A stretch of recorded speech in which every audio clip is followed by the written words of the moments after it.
Ça va. Bonjour. On s'intéresse aujourd'hui à la question comment laisser Dieu gérer ou faire taire mon subconscient. Question qui m'a été posée. Alors, dans un premier temps, essayons de mettre des mots sur ce qu'est le subconscient, sur ce qu'il peut être, parce que cette notion est un peu complexe. Alors, c'est un mot récent. C'est Pierre Janet, en 1889, qui a, semble-t-il, le premier utilisé ce mot, et c'était à l'occasion du 6e Congrès international de psychologie à Genève. Et il dit, je cite, l'idée de subconscience est née chez les philosophes, mais elle a pris corps dans la clinique psychiatrique, et donc il y a un besoin de définir ce que c'est que le subconscient. Et il le définit finalement comme un processus psychique qui n'est pas accessible au sujet conscient. Alors c'est très théorique, c'est très peut-être un peu loin de ce que nous avons l'habitude d'entendre, mais on peut l'entendre. C'est différent de l'inconscient parce que l'inconscient serait la partie la plus vieille, archaïque du système de pensée. Et en plus de ça, Freud dit que l'inconscient est couvert par la censure. Alors Freud distingue entre le ça, le moi et le surmoi. Le moi étant le conscient, le ça étant l'inconscient, et le surmoi étant ce gendarme qui contrôle donc l'inconscient, avec toutes les normes familiales, sociales, etc. Alors, avec ça, quelles sont les réalités bibliques ? Il me semble que la Bible met l'accent de manière absolue sur le face-à-face avec Dieu. L'Éternel, le Dieu devant lequel je me tiens est vivant, dit Élie en 1 roi 17, verset 1er. La Bible ne s'intéresse pas du tout à ce qui en nous est caché, ne relève pas de notre responsabilité, mais au contraire, elle nous appelle à vivre en tant que responsable face à face avec Dieu et en tant que responsable les pensées ou le mécanisme de pensée qui nous occupe.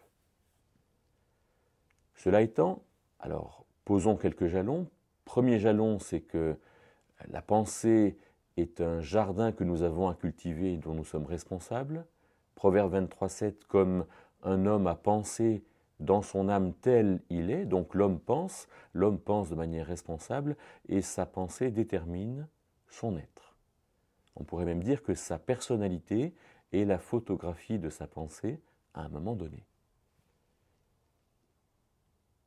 Galates 6, versets 7 à 10 nous dit « On ne se moque pas de Dieu, ce qu'un homme sème, cela aussi il le récoltera. » Donc, il y a, nous dit Galates 6, ce qui est semé pour Dieu par l'Esprit et qui nous fait récolter de bons fruits, et ce qui n'est pas semé par l'Esprit, ce qui est charnel, et qui nous fait moissonner du charnel. Ce qui fait que la Bible ne parle pas de la notion ni d'inconscient ni de subconscient, mais par contre elle peut parler des fautes par erreur, comme dans Lévitique 4, si quelqu'un a péché par erreur. Et donc la Bible parle de fautes, mais parle aussi de progrès, et donc parle de choses que nous ne connaissons pas. D'ailleurs, Paul conclut magistralement en 1 Corinthiens 13, versets 8 à 12, en disant « Nous ne connaissons qu'en partie. Nous voyons obscurément comme à travers un verre.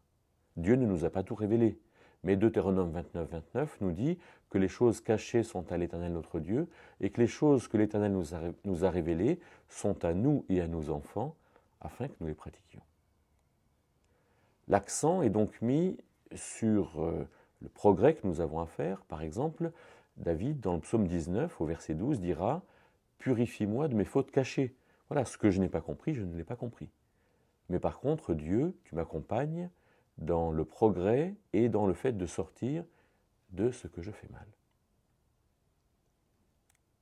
Je propose donc à cette question comment laisser Dieu gérer ou faire taire mon subconscient, de dire que la Bible ne parle pas de subconscient, la Bible parle de ce que nous ne savons pas ou de ce que nous savons.